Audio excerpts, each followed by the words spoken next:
385, Monsieur Hollande François. François Hollande a été le premier des deux finalistes à glisser son bulletin dans l'urne ce dimanche matin à 10h30. Le candidat du PS a voté dans son fief corrézien de Tulle avec sa compagne Valérie Trierweiler. Nicolas Sarkozy, le président sortant, s'est lui exprimé peu avant midi en compagnie de Carla Bruni-Sarkozy dans un bureau du 16e arrondissement à Paris. Bain de foule et signature d'autographes à la sortie.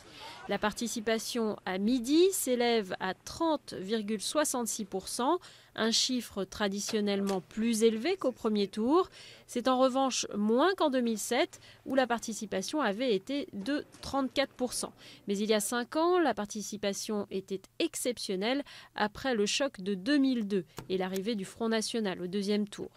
Au premier tour, François Hollande est arrivé en tête avec 28,63% des voix contre 27,18% pour Nicolas Sarkozy. L'enjeu du deuxième tour réside dans le report des voix des électeurs de Marine Le Pen et de François Bayrou. La candidate du Front National a recueilli 17,90% des voix le 22 avril dernier. Celui du Modem, qui a voté ce matin à Pau, en a totalisé 9,13%.